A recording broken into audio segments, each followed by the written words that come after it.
Welcome to Get Sports Focus. We are in week 9, and yes, we do have one more set of highlights that we need to show you from Saturday. Ran into some car issues and process issues with the editing system, but we are back. It's been a crazy weekend. Actually, it's been a crazy week. So we got the highlights from the Serra Padres and the Mitty Monarchs coming up. I also have Coach Andrew. We're going to do our predictions on Monday, like today. Today is Monday, and we're going to do it today. We also have our GSF Weekly awards that we need to get out. And we're going to announce the first 4. Usually at this time of the season, things get a little bit busy with the amount of nominations and all that stuff. And we really got to go look into like every single nominee. It sounds a little complicated, but it's all good. We got you. Our goal is to always get it out by Tuesday anyway. So it's Monday. We'll get it out by tomorrow. At the latest, Wednesday. But this week is going to be very busy as well. We're gonna do the prediction, and we also have some things that we want to share with you guys. If you haven't already seen it, the GSF Senior All-Star Game nomination form is now live. I believe we got like 30 nominations right off the bat, which was pretty cool. So looking forward to going through all the names and schools and all that stuff in the next couple of weeks. The deadline is December 1st, so we have a little bit of time, but the sooner you get nominated and you get confirmed, the better it is for us to organize the event, so we know what we're working with and what to expect. Let's see, what else? The year is wrapping up, so we're going to be seeing a lot of senior nights in the next 2-3 weeks. And yeah, our first top dog camp of this off season, next season, the next top dog camp is going to be the Sunday right before Thanksgiving. And we're going to get those forms out to you. We got the 7-on-7 schedules coming out as well. There's a lot of things that's going to come out in the next month or so, but I'm right here. Coach Andrew is going to be joining me. And we're going to talk about week 8 and week 9, the week that's coming up. All of that here at Get Sports Focus. Let's go. As promised, here we go. Our last game to feature. We saved the best for last. Saturday showdown in San Mateo. We have the Serra Padres playing their last afternoon regular season game against Mitty Monarchs. Both teams suffered a tough loss last week, so this game was pretty much a must-win game for both the Padres and the Monarchs. Intro, please. Get Sports Focus is brought to you by Summit Partners, leaders in growth equity investing. WeightsandBars.com. Build your home gym and shop locally from the Bay Area's best fitness equipment experts. Ike's Love and Sandwiches. Championship-level sandwiches every single time. South Bay Construction, a reputation built on trust. And by Fuel Good, fueling your success. Conveniently located in Santa Clara off Homestead Road. For more info, go to fuelgoodmealprep.com. I can't believe we are in week number 8, and that means it's that time to start looking at all-star candidates. The third GSF Senior All-Star nomination form is now open. If you are a senior with 3.0 GPA or above, that means you qualify. That's the number one thing. All the information you need to know is in the form at GetSportsFocus.com, or just go to the link on our social media. Only adults can nominate you. We will verify the submitted information, and all I gotta say is the last 2 years have been super cool, and we're about to turn up this year.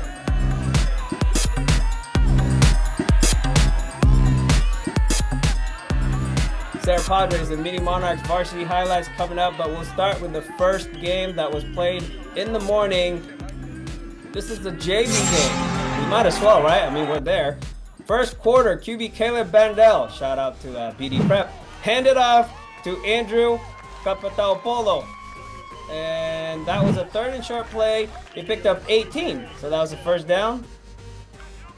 The game was scoreless, by the way, at this point. Next play, let's go Charlie Bandel to Charlie Walsh. From the 49, to the crib.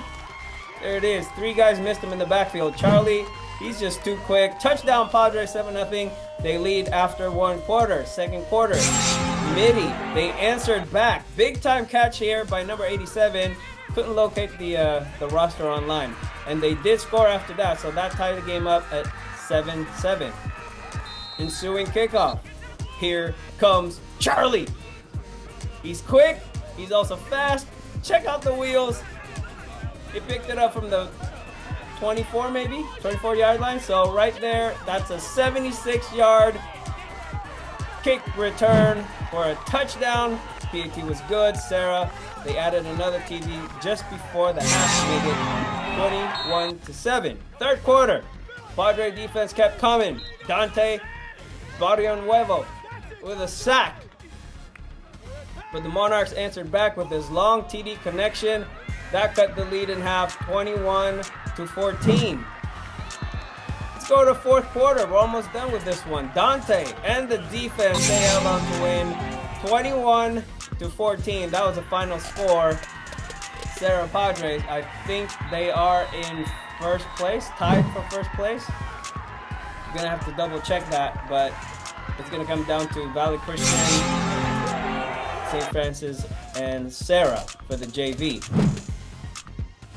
Moving on to varsity, not gonna lie, I was bummed when I saw Owen Harrington wearing a boot. He's definitely a difference maker, but like I said earlier, this was a must-win game for both teams. Kind of an unfamiliar thing for the Padres. Opening kickoff, Billy Hutton took a pretty good return. Brought down by Felix Santiago. Mitty's got some playmakers. Jonah Cronum to Hutton. First down. They drove down. Big gain right here. Kai Sniffin with a catch. Got rocked by Teddy Chung. Sniffin was shaken up. Sniffin was shaken up, but he was able to get back up. Cronum finished the drive with the keeper up the middle. The PAT was good. Mitty Monarchs took a 7-0 lead. Serra started off rocky, fumbled on the play. Their first or second play of the game. Marquise Marshall with a forced fumble recovered by Luke Giovanetti.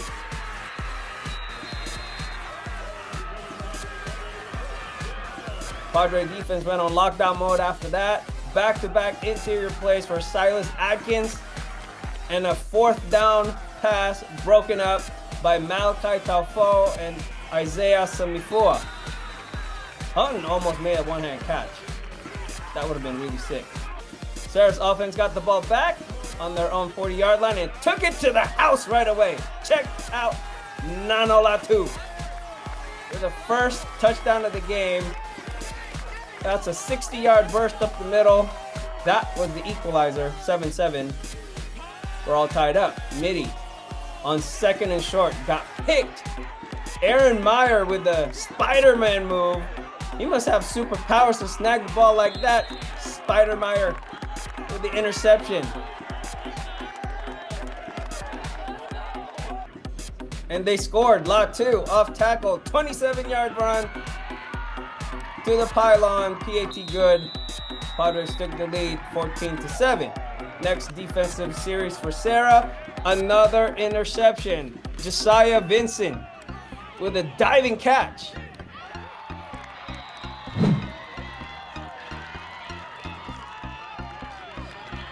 Let's go to second quarter. Ensuing drive for the Padres. So they got the ball, and this was the drive. QB Andrew Hennigan to Clay Hinsdale. Touchdown Padres.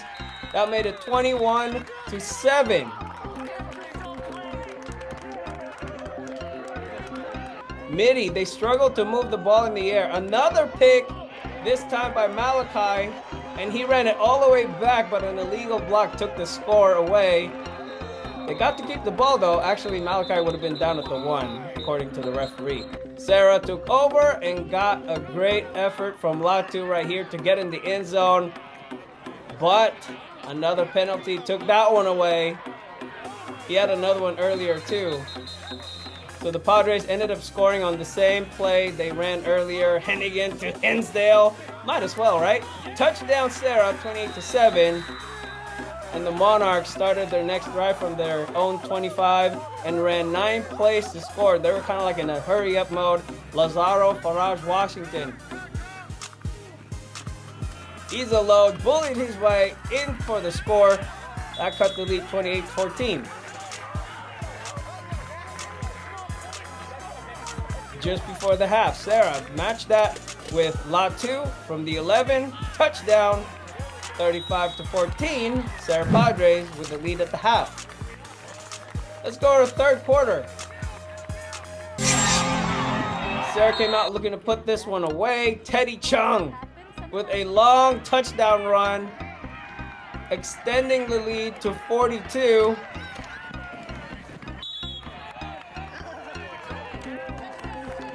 Teddy don't play that. He means business.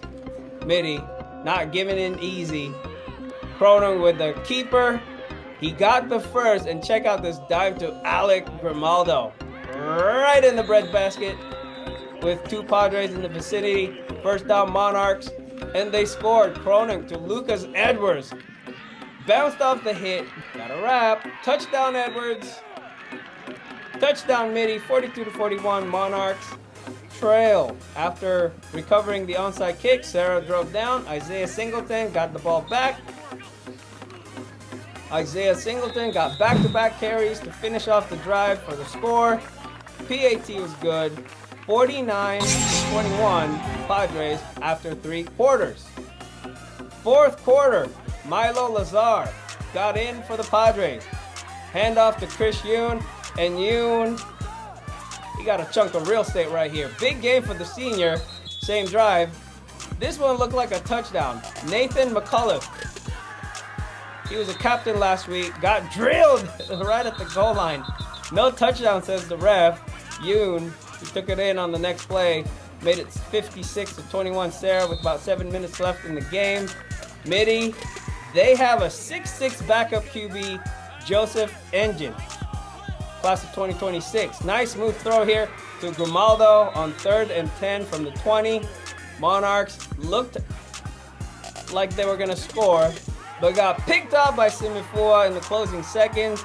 Simifua got the pick 6, but 2 penalties brought it back. Well, it looked like he was going to get the pick 6, but 2 penalties brought it back. So Engine got another shot at it, and Simifua almost picked it off again. This was a long game. Serra with a dominant 56-21 win over the Monarchs. Enjoy the post-game interviews, and then we'll be right back.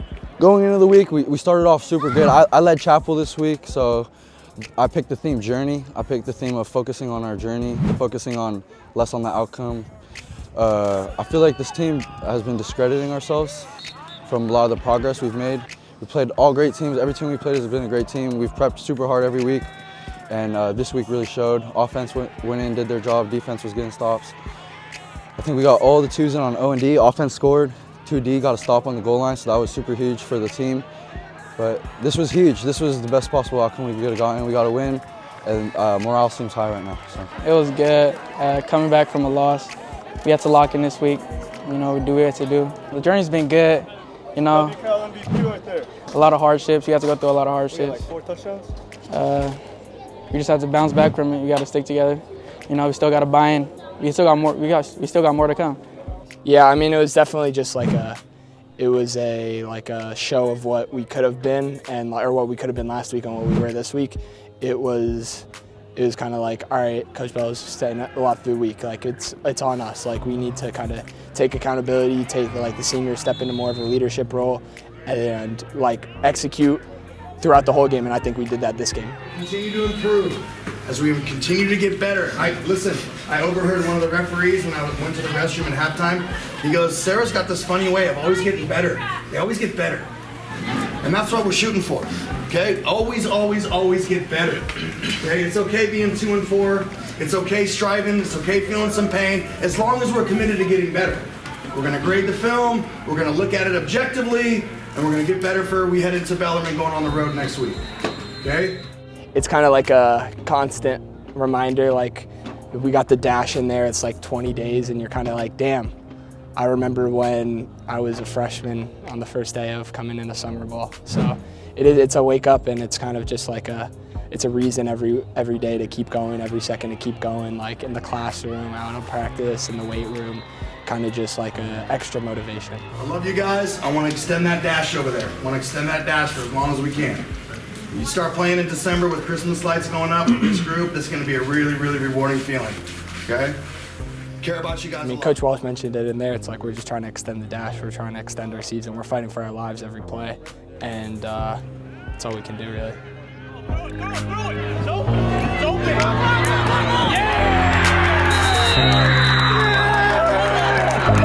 Final score 56-21, and as you can see, I got Coach Andrew right here joining us for the Week 9 predictions.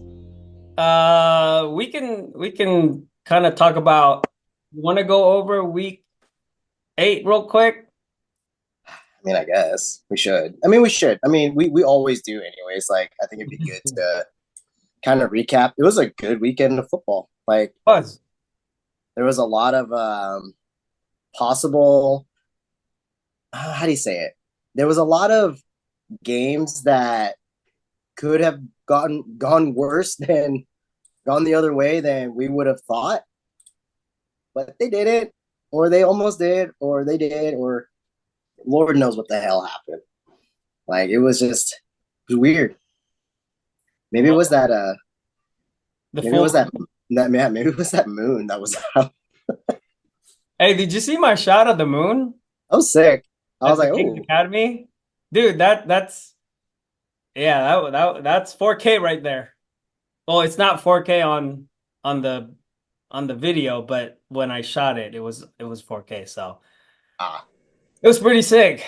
I think I'm pretty proud of my De La Salle San Ramon Valley prediction. I was close. I got a 5-pointer. Hey, I was close too. You were close. You were close. I almost had it. 42-14 was the final score, and my prediction was 42-14. So I got 5. Yeah, that was pretty good. As my second time, I predicted the exact score. That's pretty cool. That's pretty good. I gotta give you kudos on that. Yeah. Anyways, so everybody, Coach Andrew was able to come out of Shell on Saturday, and he joined us at the Serra game. I'm sorry about the Monarchs, man. They're struggling. They lost one of their stars. Yeah, I got to catch up with some of the Mitty people over there. It was actually really nice to see. I walked over there after halftime. I think that's why you couldn't find me. Yeah, I had to go. It was really weird standing on the. I'm not yelling. Oh, see now you. Okay, I like that one. See, I always feel like Manala gave me this. I feel like I'm always yelling.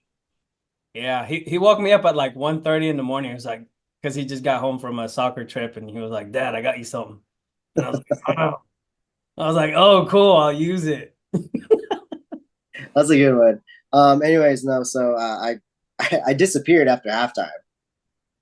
Speaking of Filipino food, shout out. Oh man, I wish I got the name of that food truck or the little food stand. Maldonado. I think it's Maldonado is the last name because I paid via Venmo, and the last name on the Venmo is Maldonado. So I don't know. I think it's a parent from Serra. Oh, okay. There is a Maldonado on the squad, I think.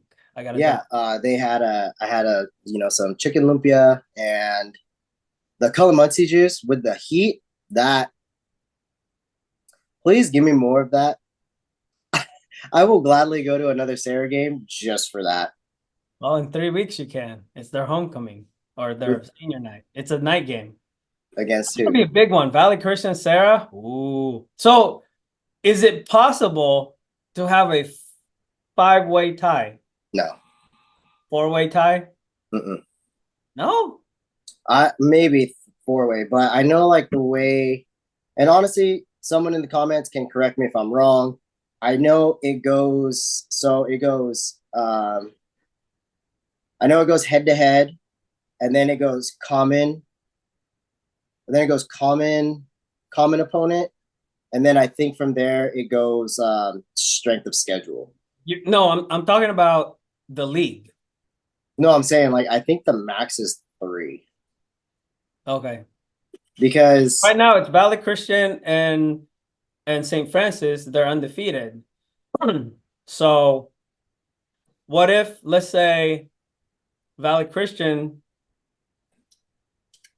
or SI beats Valley Christian, and then St. Francis, and then Riordan beats St. Francis later on, and then Serra beats Valley Christian. It would come down to like, so what was the common opponent there? And what if Serra beats Riordan too? So that would bring them up to all the same record. Yeah, I feel like that's a whole segment on its own. Like we got to talk about that because yeah, you really look at like who's lost, who's won. I think the common opponent would be. I mean, they're all common opponents, but it just kind of depends on like who beat who. Yeah, well, for sure, like Mitty, Bellarmine, SA are pretty much out of the picture. So yeah, and I know. I mean, in playoffs from the West Catholic, the top 6 go. So I mean, can Sacred Heart and Mitty still have a chance to go to the playoffs? Bellarmine's out. There's just no way. Mitty and Sacred Heart they do have a little glimmer of hope to go. But essentially, like you got to win out from this point on. Mitty's got a tough task ahead for them. I think they're playing. Who they playing? They're playing Riordan next. Yeah, Riordan next. But even that, it's like I don't know if are we covering that game? I think so. Is it on here? Be able to go there. It's at Foothill. Yeah, I honestly like that game. I actually won't be able to make. I'm not going to make any games this week. That's like a must win game right there for both. For both. Yeah, so there's a lot at stake in that game. But I will not be here this weekend. It's my 10-year wedding anniversary this weekend. Yeah. Go get your Mac on, Coach. Hey, my wife still likes me. She still chooses me. No, but I think from what I saw, I'd say that game started really weird. The Mitty Serra game. That was it did. It surprised me. Like it went back and forth. It was like I wish Mitty stayed that way the whole game. Like defense was making plays. They were like, they drove down and they scored twice. First opening drive, they scored. Because it wasn't. I mean, the game wasn't too much out of hand going into the second quarter. It was still in play. I think it was like 21-7. No, 14-7 at the end of the first quarter. Pretty sure. Because they had a long drive and then they messed up. Yeah. I think so. Yeah. I think you're right. Then they threw that pick. So it was like there was, if anything, like Mitty should be happy with like, honestly, like, I mean, don't be happy because you lost, but like there were so many good things that you can capitalize on moving forward. And like I said, it was for me going over there, like at halftime, I was really happy to see, some of my old coaches were there. AD, my old teammate Sloan, and even my old Pop Warner teammate, Coach Kenny Pope, which was funny. It was just really good to be over there. Saw some of my old teachers that have kids that are playing at Mitty. Dang. And some of these teachers were like, "Do you feel old yet?" And I was like, "Absolutely." Now I do. I was like, "Wow, coach." I look like, dude. They're all bigger than me, and it was funny because it was cool. Like, all the Mitty kids they came up to me when they were walking to the locker room. I was walking to my car, and they're like, "Coach Andrew, always picking us no matter what. We love that you rock with us." And I was like, "I will always rock with you guys. I will always rock with you guys no matter what." I'm excited to, I'm going to probably go stop by and like say what's up to my old team over there. And, maybe we can spark something there. We'll see.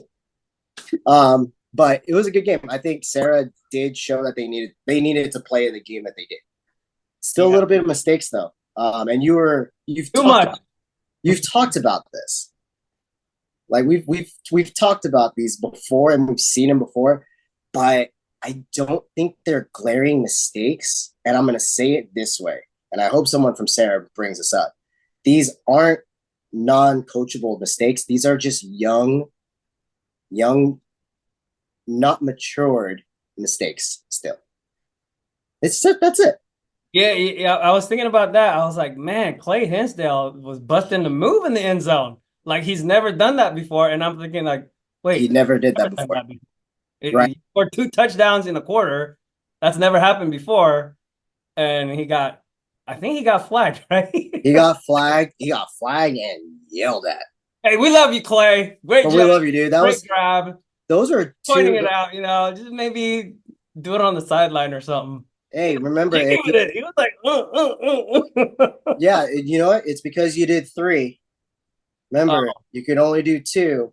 You got to learn from Key and Peele, Hingle McCringleberry. You can only do 2. You can't do 3. Oh, that's right. Yes. I do 3. You can do 2, but you can. Okay. So that's one thing that I want to discuss later when we're done. Yeah, let's talk about that. Let's breeze through this prediction real quick. Since we just saw the Serra game, we're gonna start with the Serra Bellarmine game, right down the street from where I'm at, San Jose City College. I'll go first. I think Serra's gonna win. I think Serra's gonna win this one. It's gonna be a 56-7 game. Everybody should be able to get in, both sides. I just don't think Bellarmine's got the power to keep up. And my thing for Serra is I keep it disciplined to where like you just play a perfect game, no penalties, none of that stuff. Just change your attitude when it comes to that kind of stuff. And then for Bellarmine, I mean, you have a great opponent that I hate to say it, they can contend with this team. They might be able to, but I mean, this is an opportunity to kind of see what you can do with the Serra team. You haven't won against it. Why are you laughing? Hey, you're talking about the Bells at home here. So, but yeah, I'll stay with the score. I think they've given up a lot of points, and Riordan beat them, 35-7 or something like that. Anyways, that's my prediction, 56-7. Yeah, I think they'll contend with them in the first quarter. That's about it. And there's just too much glaring, and it's like their defense is still good. Like it's just we say it all the time. It's like your defense can be the most outstanding defense, but if they're on the field the whole time because your offense can't put a drive together, it doesn't matter. Like you're not going to stop anything. I think this is going to be I see them scoring off of a Serra mistake, like what happened, like a fumble at the 5. Yeah, like what happened yesterday, like on Saturday. So I agree. I'll probably second that. Probably a 56-7 deal. Probably running clock at half. Oh yeah. Okay. Sounds good. All right. Let's do some games. Santa Teresa 6-1. Leigh is 4-3. Leigh beat Lincoln. I guess it was a pretty good game for the Longhorns. So that set up this game. ST, they won in OT. They won in overtime. Casey Carr kicked the game winner, and he also kicked the field goal that tied the game, from what I understand. So, right. To pick Santa Teresa in this one.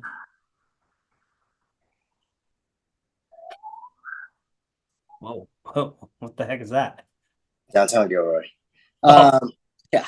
No, I think Santa Teresa is going to pull it out. Like, I think it's going to be close because, so they played Live Oak, right? And Live Oak right now has just been starting to figure some stuff out, and it's huge. Live Oak is a super physical team.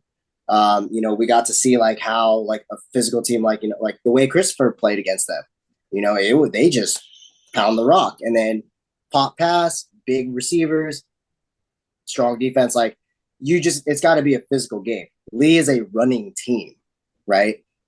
So if ST can't slow that down, then this becomes closer. Like, Yeah. you're going to have to rely on Casey Carr again to win this game for you just because of that. So I think this is going to be a closer game. I think it's going to be a 24-21 deal. Casey Carr for the win. 24-21. I got just because of that. Like against Christopher, like, I saw Christopher ran all over them. Like, they ran around him. So, they pounded the rock a lot. So, that's something that Leigh does very well. Like, they have a good running back. They've always had good running backs. Like, these last few years, Leigh has had great running backs. Yeah, they're very athletic. Coach Padilla does a really good job. I think they have a strength and conditioning coach, like in-house, like, one of their staff. So I know, like, even their linemen look athletic. That's the thing. And, their running backs and quarterbacks are very similar. Anybody can run the rock. Blake Zanger, I think is his name. That's one of their star running back. I think he can make a difference in this one. I'm not sure if Jalen Malcolm is healthy for Santa Teresa. Not sure about that. If he is, great. If he's not, that might hurt him a little. So are you picking the Saints? Yeah, I'm gonna go ST, but like I said, it's gonna be relying on Carr. Gotcha. I think he's gonna have to do that. Gotcha. Okay, moving on. Wilcox is hosting Sacred Heart Prep. Ooh, Wilcox, they handed Palo Alto a big loss this Friday, and I think they're ready for Los Gatos. And SH is, I mean, not a bump in the road, but they can give them hell over there. But I just see Wilcox dominating this one. After seeing what Los Gatos did to Sacred Heart Prep on Saturday, I think it was like 56-10 or something, or 42-10, something like that. Los Gatos is just too good. So I could see Rosa, Imahara, the quarterback. He's got wheels, man. And Vallejo just running all over the defense. And I would say I'm gonna have a 35-14 Wilcox win. That's a good one. I mean, I think Wilcox kind of had like at the beginning of the season last year, I think they were kind of like up and down too. And then like once league started, they hit like that stride. It's like they build towards the Los Gatos game. Yeah. It's huge because, and I think that's good for them, especially like, they had to figure some stuff out at the beginning of the season, just kind of like see who they had. They lost a lot of good players, but they had a lot of good players coming up too. So, man, am I going to go 2 weeks in a row picking Wilcox? Jeez, this is weird.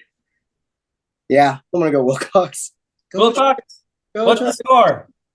I'm going to go 35-10. 35-10 Wilcox, Coach Andrew.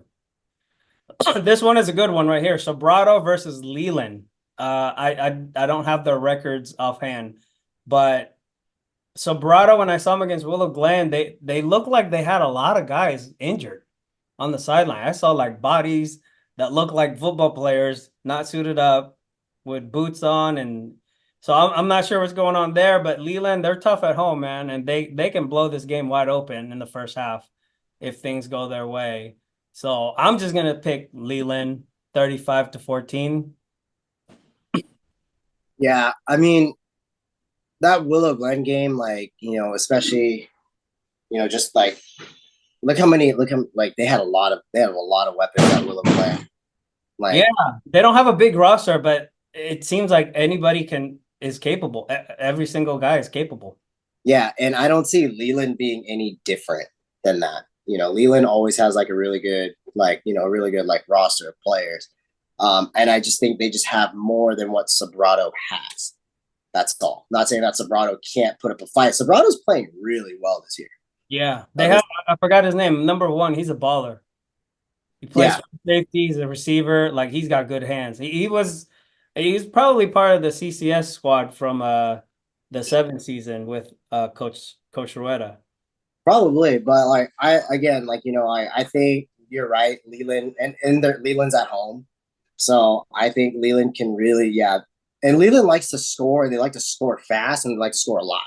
Yeah. So I see Leland like I kind of see this going a little bit higher, like because Leland can do that.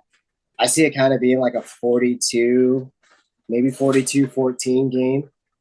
So just maybe one more score than yours, 42-14, Leland. Gotcha.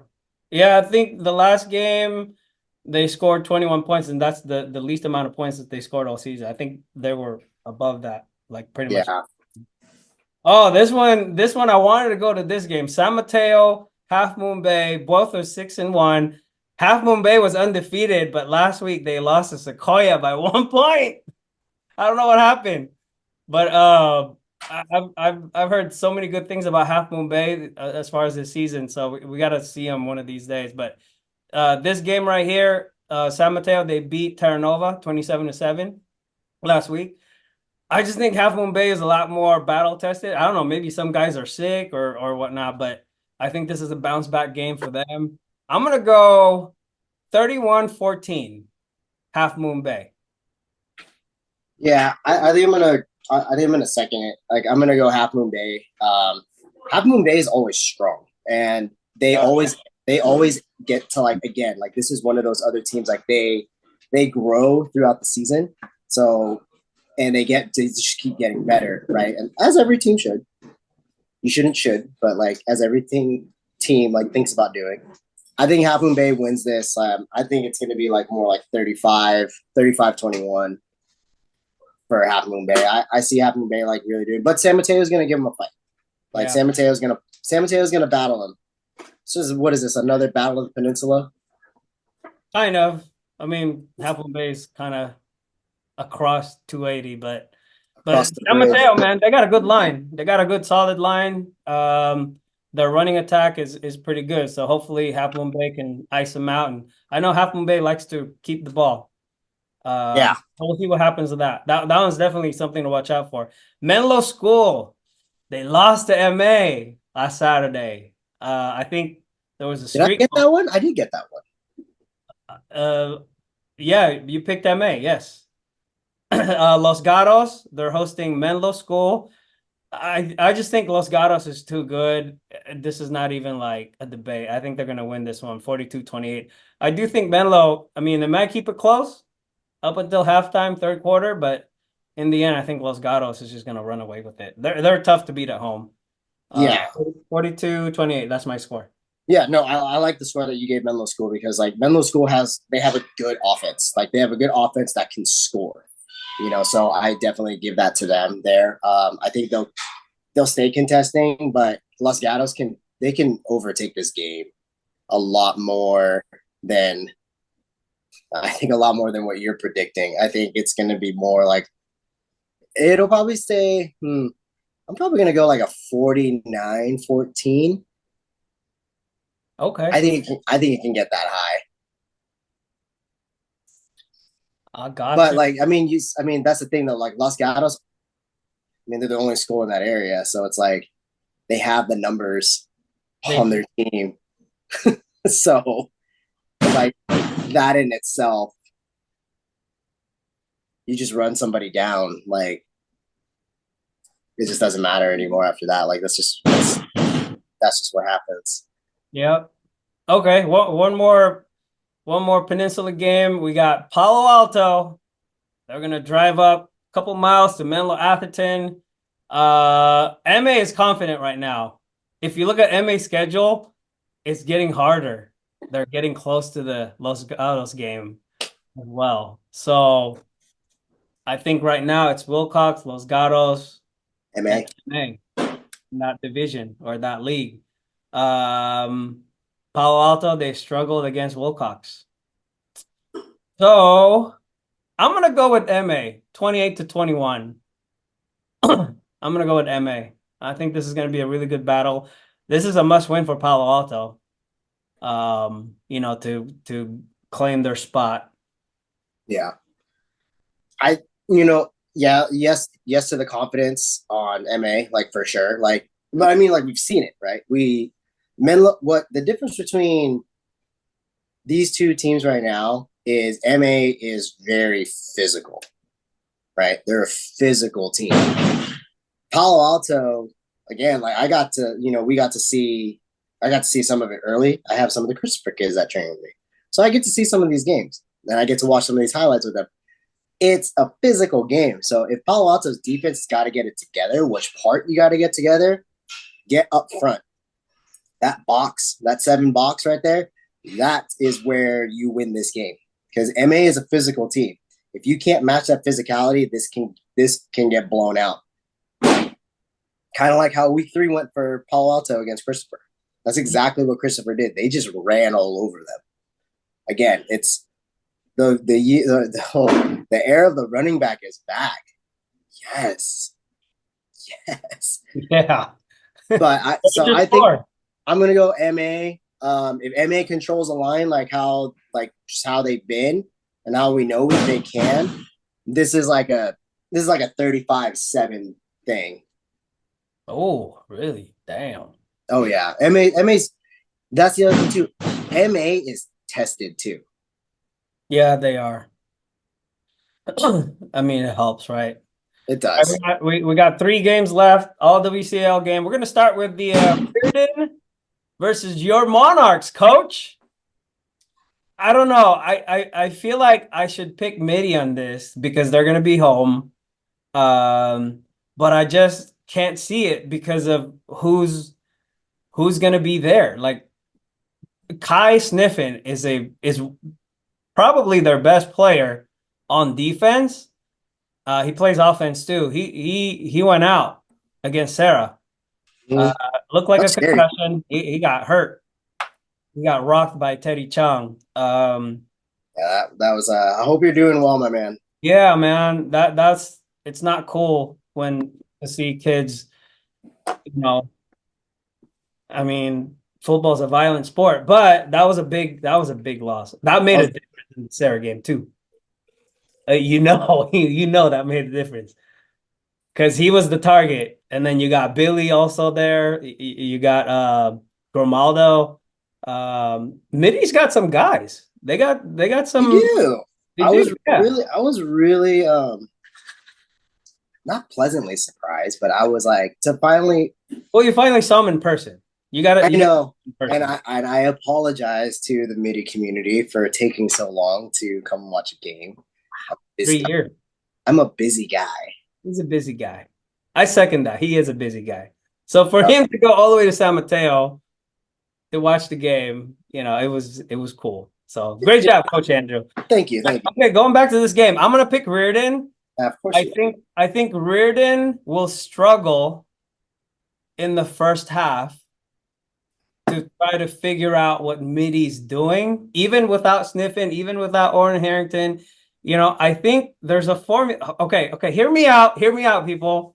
At the tail end of the Serra game, we saw their backup QB unleash a couple of bombs. Yeah. Beautiful spiral ball. Jonah is a great quarter. I think Jonah is the perfect starter, but Jonah can do a lot of things. He can run too, and I'm sure he could catch. He played defense last year, right? He played receiver too last year. Yeah, so him and Joey were killing it. Hey, I'm just having wild thoughts here. Hey, there's 3 games left in the season. You got a 2026 quarterback that looks like he could do a lot of damage. So I could see a double pass, put Jonah out there in the slot or out in receiver, you know, double pass, trick play. You got to do something like that against Riordan. And it might work. But no, I like the QB. I told you about it. I was like, dude, they got this other QB too. It's like they got 2 QBs. Serra, they have QBs, but they're not as experienced. Like, you know, that's their struggle. That's the position that they're struggling in is QBs. Somebody told me this is Serra. You know, there's 5 starting QBs in the Bay Area that used to go to Serra. Well, there That's you go. crazy. Well, with over 100 guys on the roster, each of the rosters, freshman, varsity, and JV. I mean, yeah, you're gonna have a lot of guys, and some people leave, and they don't want to wait, they don't want to sit back. But no, I think Mitty's got a chance, but I'm gonna pick Riordan because I think in the end, Riordan is gonna just turn it up and run away with it. Defensively, I'm expecting Riordan to score on defense and maybe special teams as well. So the reason why is because I just think they have more guys versus Mitty. I don't know. They just got beat up by Serra. But I think they're gonna give them a really good competition in the first half. So, but my prediction is gonna be 49-21. Yeah, no, I mean, you're probably right, but I don't care. Did you see how Jonah ran that ball though? Dude, that guy's fast. He's athletic. You got a fast guy and you got the power guy. Right. Lazaro. I mean, he plowed through Teddy Chung and Malachi like to score that touchdown. I was like that's 2. He was like a runaway truck out there. Yeah, no, I think so. The thing with Mitty, right, is they have the necessary things to do, and what showed is they had players step up, which was big. It's just from what I saw on the sidelines, right, the numbers game sucks for them. For Mitty's roster, the Mitty's roster is actually really small. Like it's not as robust as people think. It's like, especially compared to like what we saw on Serra's sideline. Yeah, because I was looking at. I mean, remember the lineup when they lined up on the half? Yeah, that was insane. Harris had like a 75-yard long line, and then Mitty's was just like 40. It's like, whoa. Yeah, yeah. I don't know if Riordan has that many players as well. I think their rosters are pretty similar in size. They got a lot of big guys. I would just say there's a lot of big human beings there. But you know what? Big ups to that O-line at Mitty. Yeah. Oh my goodness! Like, way to rise up to the occasion. It's just keep pounding. Like, that's it. And then honestly, like, with that offense, it's just what I did like about seeing that quarterback. I can't remember his name. He came up to me at the end of the game. Engine? Is it Engin or Engine? Engin. I think it's Joseph Engin? I think it's Engin.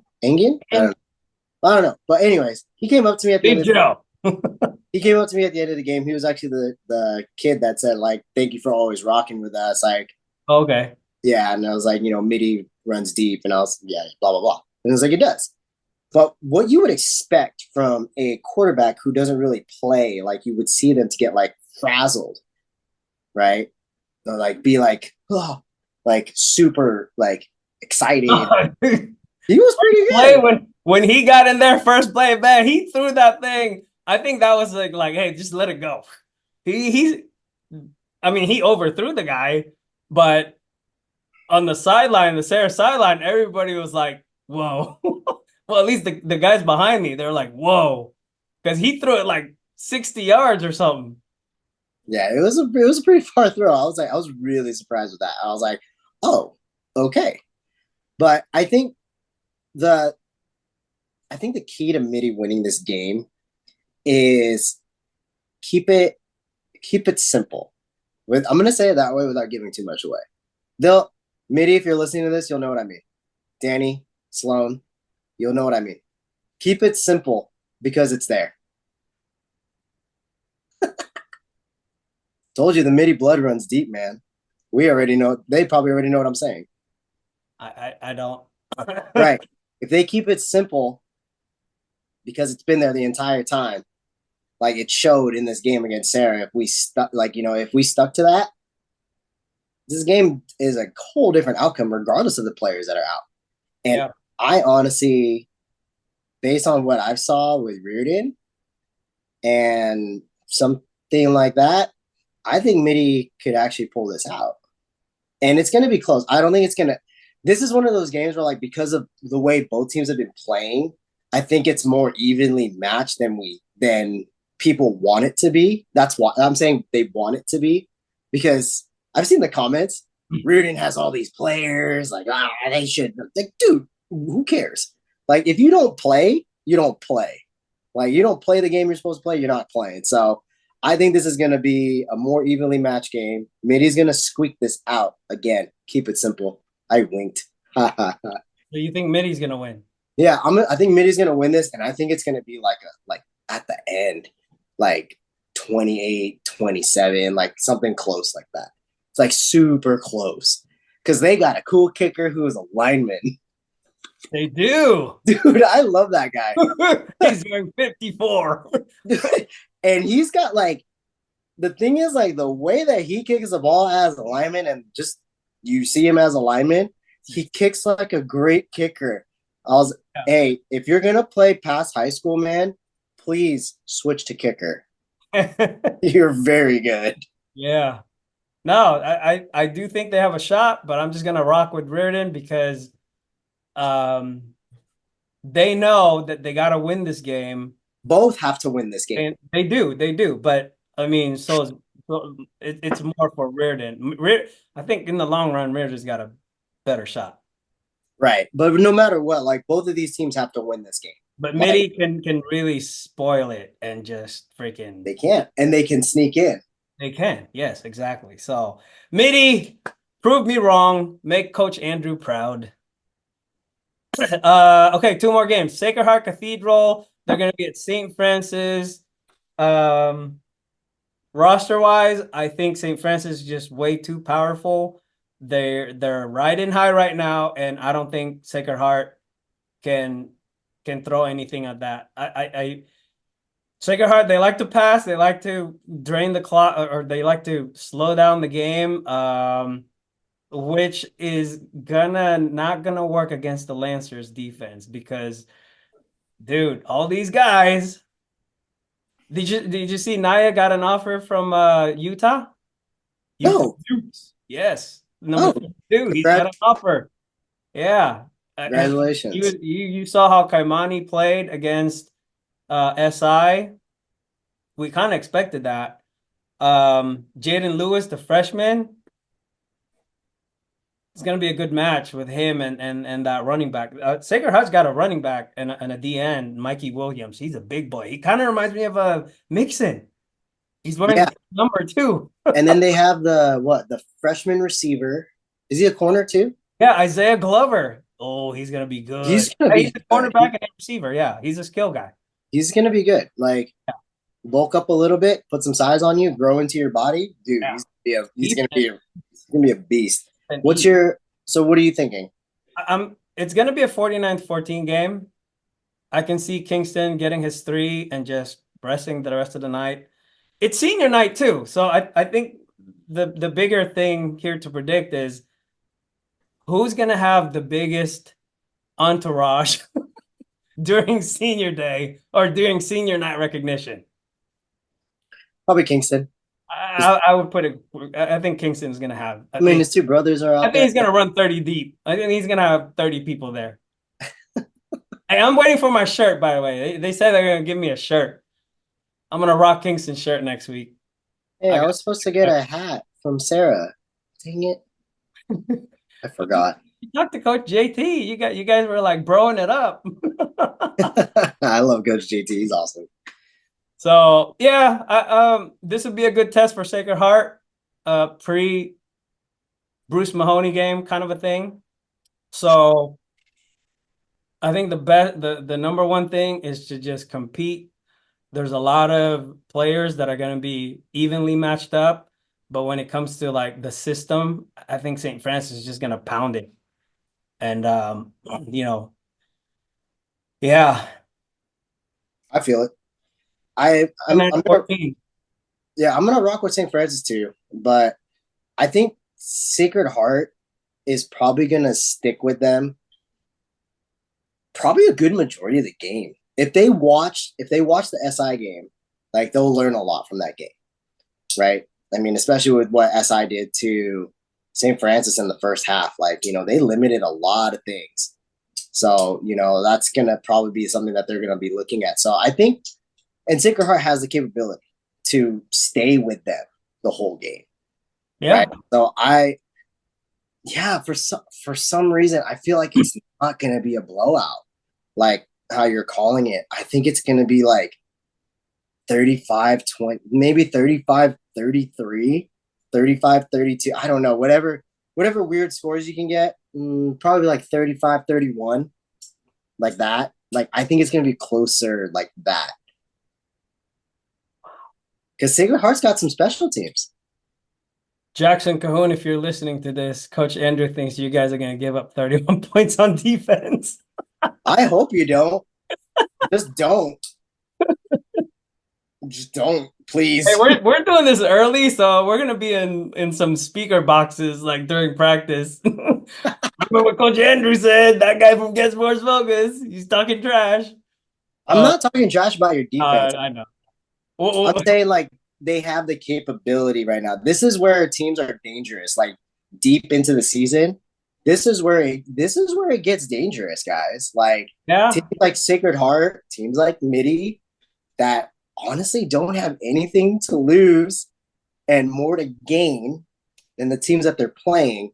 They're going to play you very hard. So I'm rocking with you, St. Francis. So please play this over and over again in your speaker box and accept the challenge, and don't let them score 30 plus points on you guys, because I think you guys, I don't think you guys would let that happen.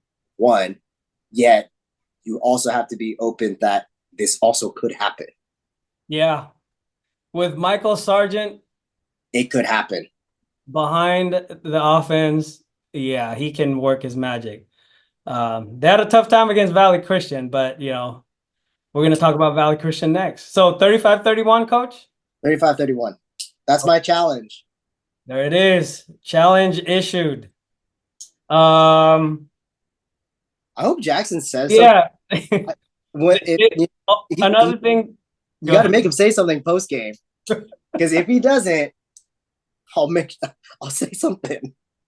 That means you're ready to chat. You're not gonna watch this at all, but what was I saying? So when I got to SI, there were a bunch of people, and when I say a bunch, like more than 10 people, as I was making my way to the field, that were talking to me about the prediction, and they're like,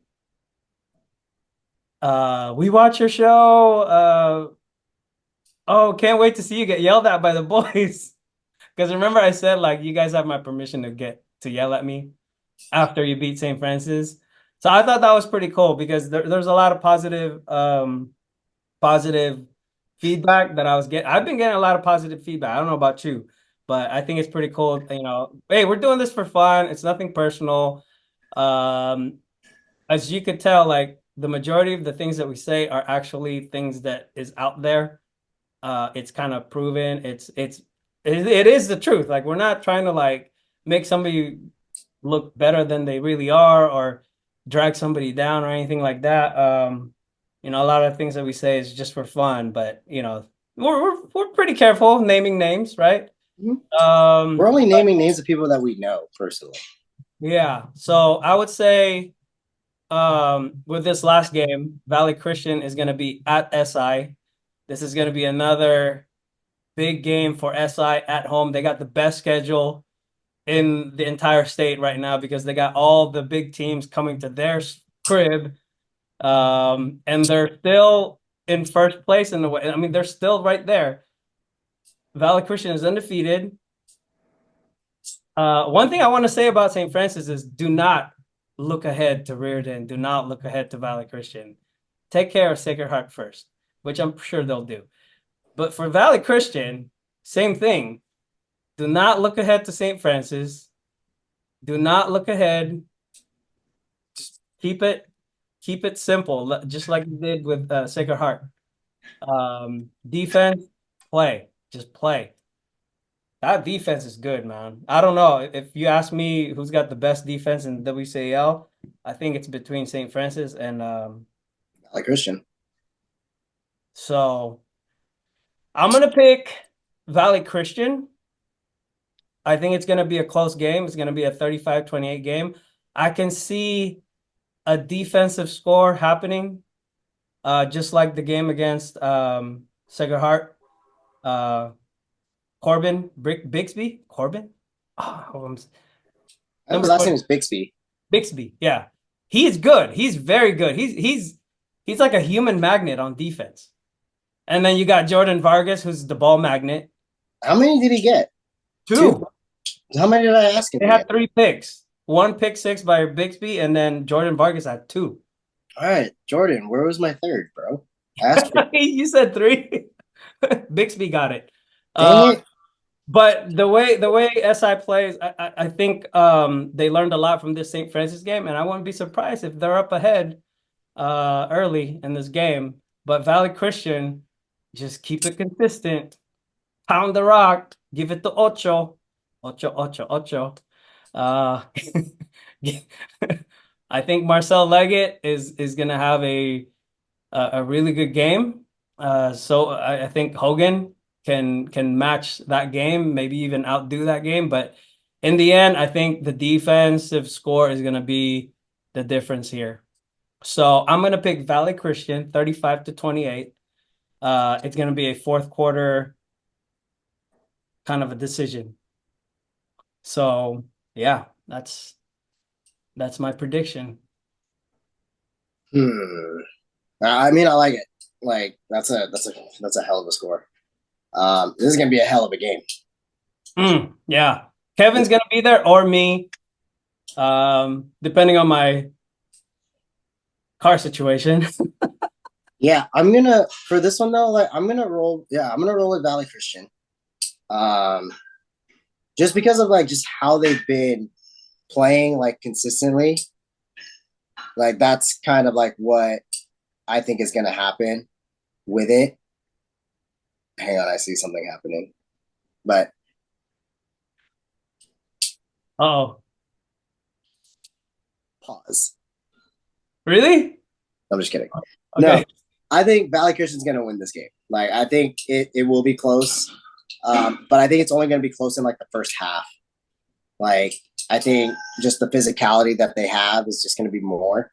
The defense steps up. It's a game of defense.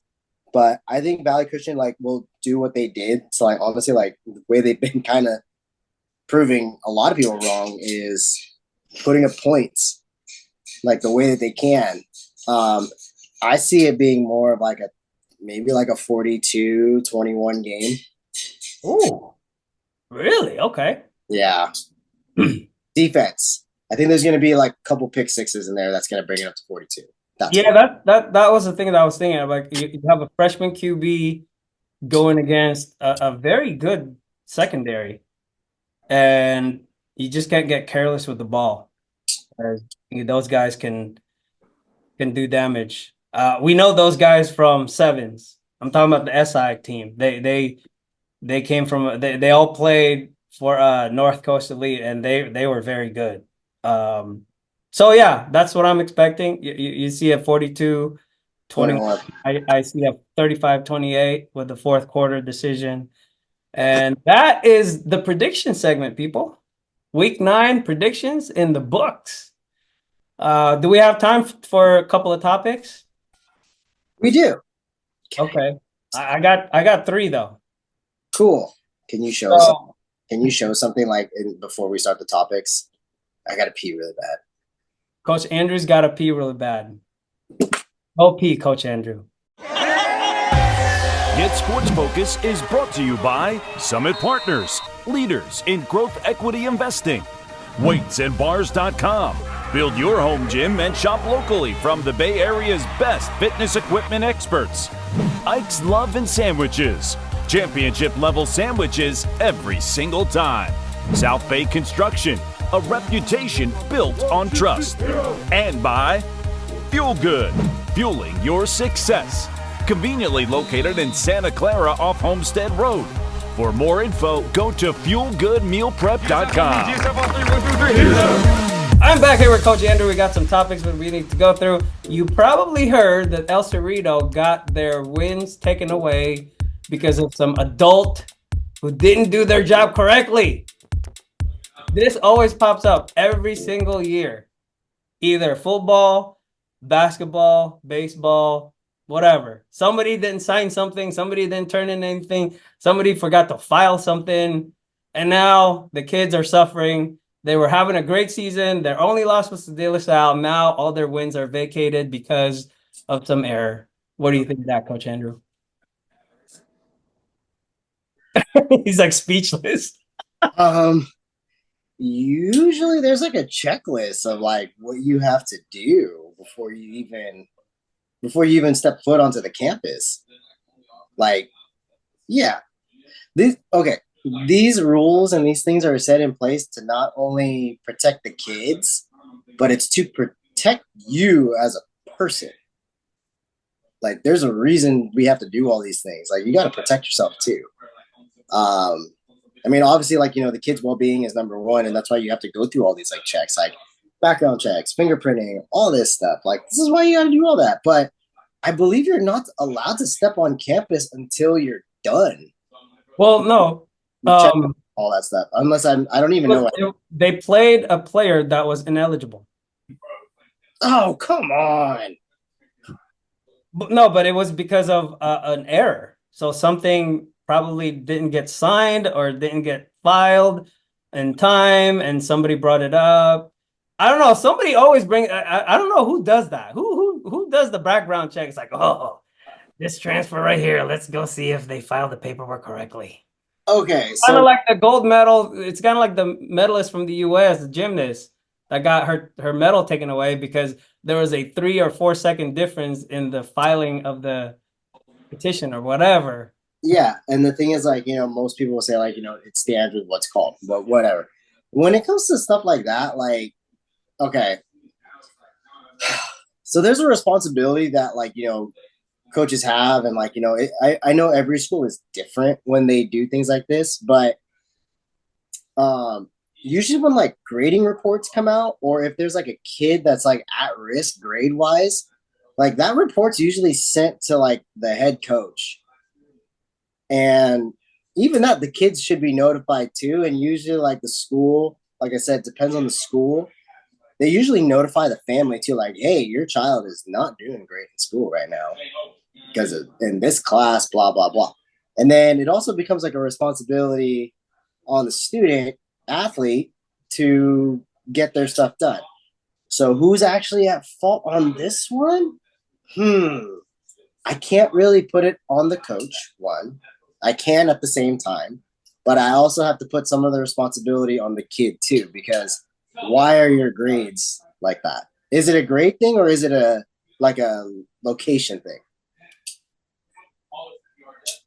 I am trying to look it up, but this thing is just all over the place.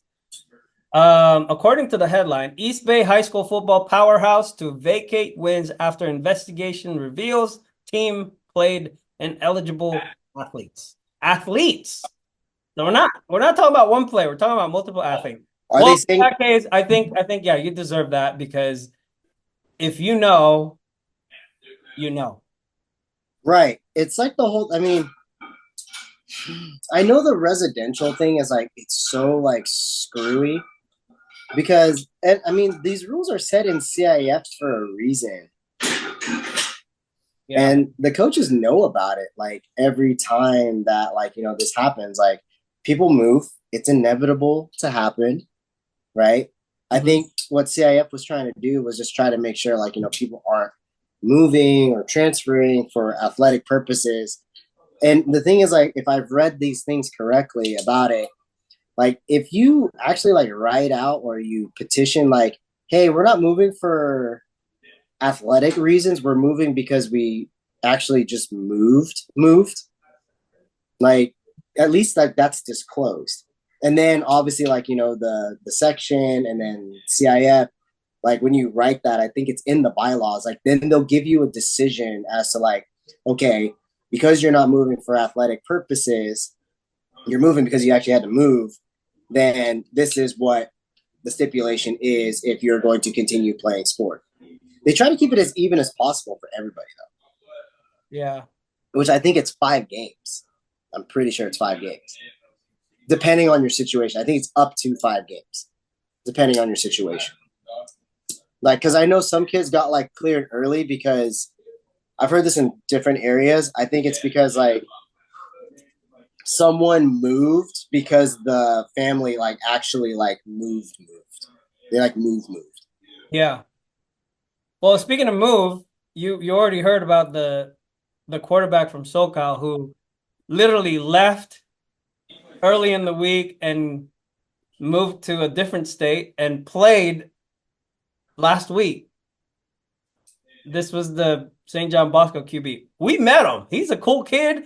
Seems like he's got a really good, solid foundation as far as like support system, because I met a couple of the family members.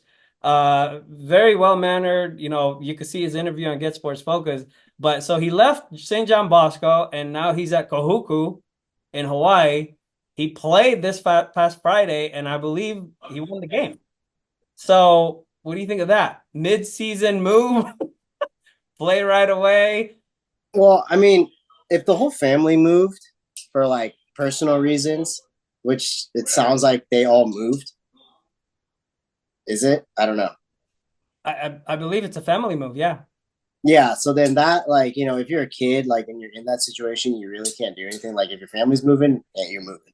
But I think, again, like, if you're smart, right, you're going to – I have a feeling like it wasn't – like, I feel like the reason why they probably, like, were able to get him cleared was because unless the family already, like, notified, like, the state of Hawaii. So all the states, like, their rules are way different than ours here. Like, so I don't know what the rules are, like, in the state of Hawaii, like, when it comes to, like, people transferring in from, like, out of state. Like, I don't know what the difference is. So, like, but if the general rule is still there, like, as long as you write your petition and you say, like, hey, we're moving as a family here, and the schools are notified and everyone's notified, then, hey, you cross your T's and dot your I's. Yeah. I don't know. But, as a parent and as somebody who's kind of like familiar with these things, I think there should be a nationwide rule that if you leave your team mid-season, that you should not be allowed to play wherever you end up.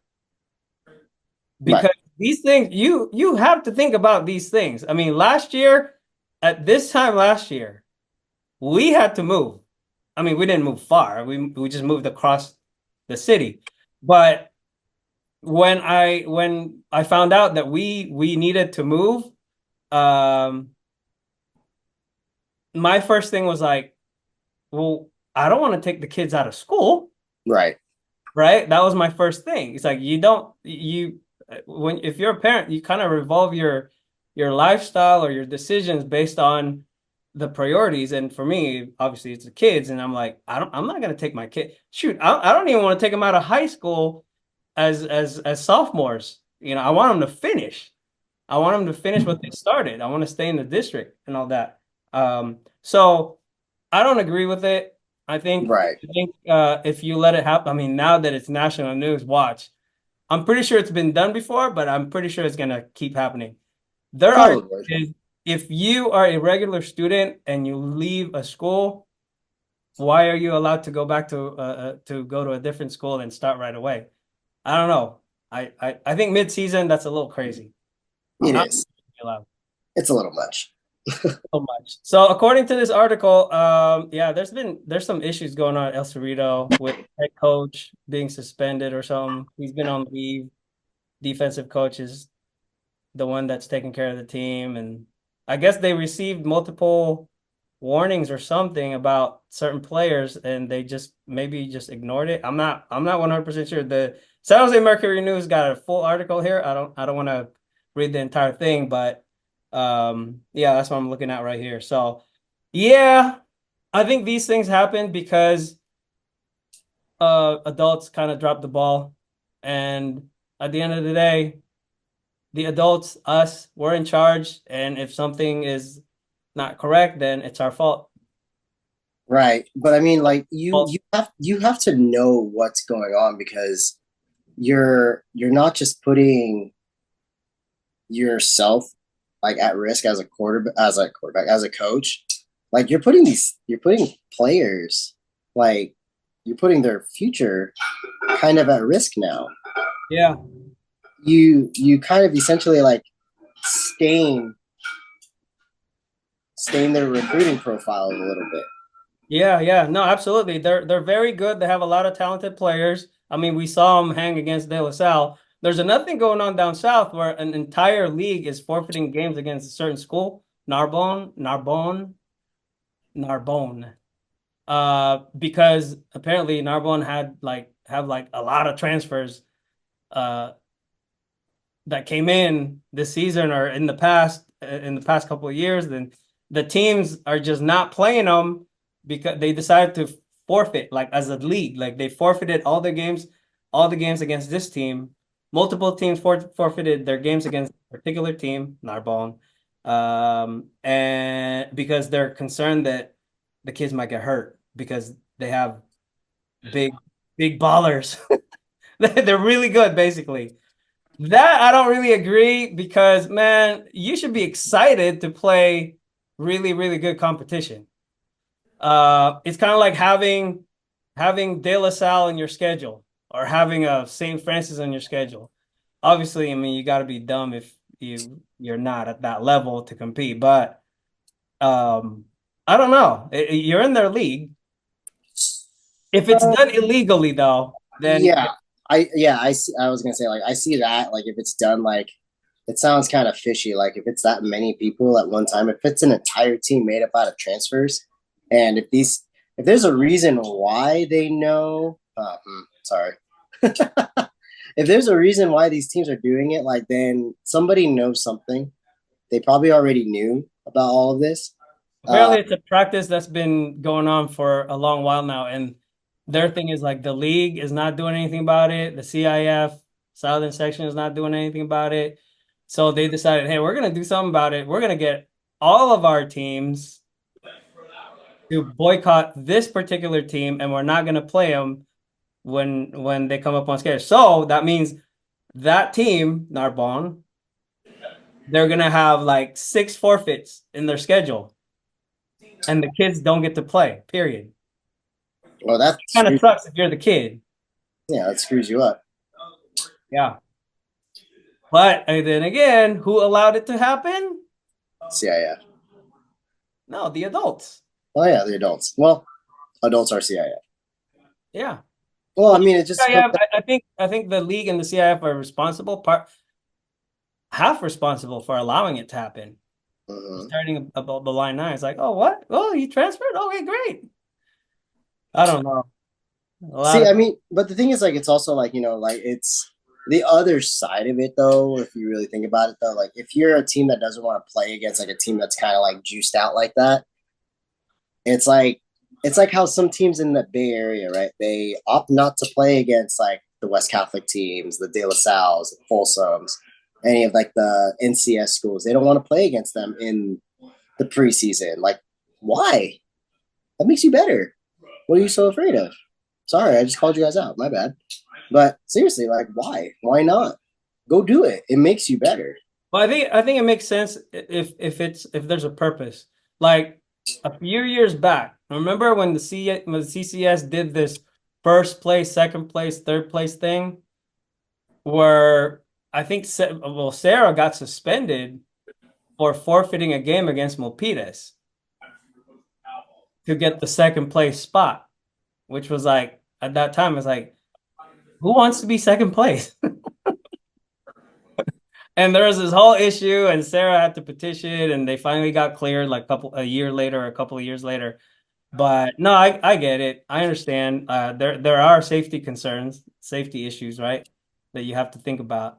You can't have like a junior college level players playing against a high school JV team.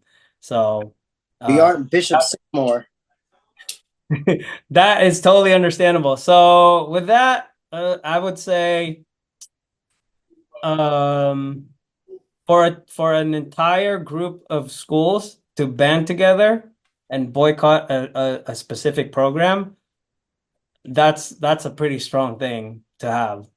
It's not about like chickening out to play a good team. That's like, hey, we're standing for something. Like this team is doing something that's not right. So yeah. One more? One more? One more? Yeah, keep going. Touchdown celebrations or big play celebrations. I got triggered this weekend. Because it happened multiple times. It happened at the Kings Academy game.